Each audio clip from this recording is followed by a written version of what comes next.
everybody, this is Lee Warner. Today we are going to be beginning a rather adventurous part of our A minor pentatonic scale variations. We are going to include the flat sixth, which may also be referred to as the flat 5. Now, what's the difference between a flat 6 and a, did I say flat 5? I meant sharp 5. What is the difference between a flat 6 and a sharp 5? Well, function. According to tonality, the notes by themselves sound the same, but I mean function in the sense that they are used and useful in different places at different times. Before we begin with that, let me just show you where those notes lie.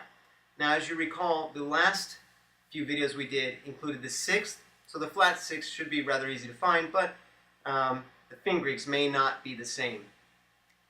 So you may recall the A minor pentatonic scale, the first mode of which looked like this.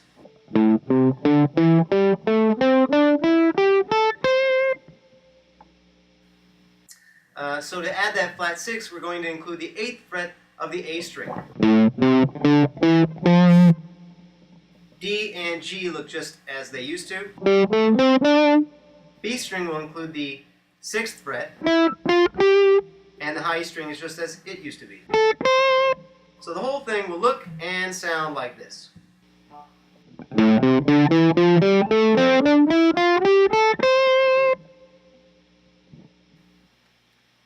Okay, now just played like that, it might have sounded fairly normal. However, as you start to permutate these notes, you may find that you don't recognize A any longer as the all-encompassing tonality, meaning the key. So the reason for that, and I'll be quick about this, deeper explanations into harmony will happen in another playlist I hope to begin soon about theory. But inside of this scale variation, there is an F major triad.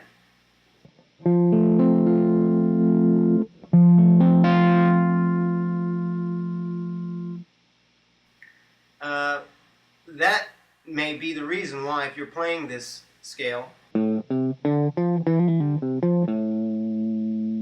this might start to sound less to you like the root, and this may start sounding more like the root. Something to keep in mind, and something we will discuss more later. However, just for now, a good way to approach this variation would be to include it as a flat 6th on your minor chords. The reason for this is that the flat 6th is part of the minor scale. So you see, in a sense, it's very inside.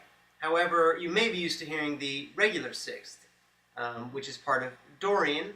You may be used to hearing that because it's commonly played in blues, let's say. The 6th itself can be risky for this reason. Which is appropriate right now, the 6th or the flat 6th? Well, I highly recommend, for now at least, that try them both out. In fact, they both can be played. However, you may find one of those to be particularly risky, and it may have something to do with the chords following the minor chord that you're playing it over. However, deeper examples into that will be given later. Now, what about a sharp 5? When is that appropriate? That's easy to pin down. That's appropriate on functioning dominant chords. What does it mean, functioning dominant chords? Well, a dominant chord in the harmonized scale is the 5. And so consider that as a general rule. Whenever you see a dominant chord, consider it to be the 5 chord. Now, if it's the 5 of the next root, that is to say, here we're playing an A. If we were playing an A7 and we were going to a D, anything, then you could look at it as a functioning 5 chord because that A is the 5 of D. It isn't necessary that a 5 chord be functioning. Example, if you had a 12-bar blues that alternated between A7, D7, and E7, well, there will be times. For example, at the end, let's say, if you're going from E7 to D7, well, E would be the 2 of D, so that's not functioning. That's a good example. Now, the reason it sounds good as a functioning or over a functioning dominant chord is because it's tense. Funny, right? Normally you guide yourself by hearing if a note sounds weird or ooh, a little off, then it must be not the correct one, that kind of thinking. Well, that's out the window now. This tension creates a nice resolve, just like life. So I'll just give you an example. If we had our A7, and I'll play some pretty vanilla voicings, and we went to D major 7. So we have 5, 1. Those are the most vanilla voicings that I can suffer myself through. But if we add that sharp 5, it'll sound like this. We have our major third, remember, just like in the blues pentatonic scale over dominant chords, we add that major third. You can bend it. Now, if you hear the harmony in your head, that's where we ended. We started here, and I could play tense, resolve.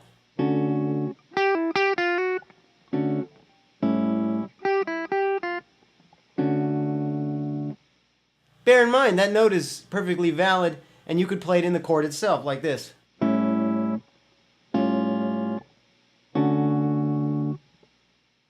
So there you go.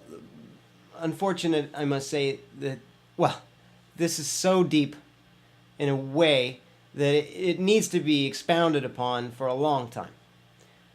But that's little by little, you know what I mean? You don't want to bite off more than you can chew. And as human beings, I should say, there's only so much we can chew.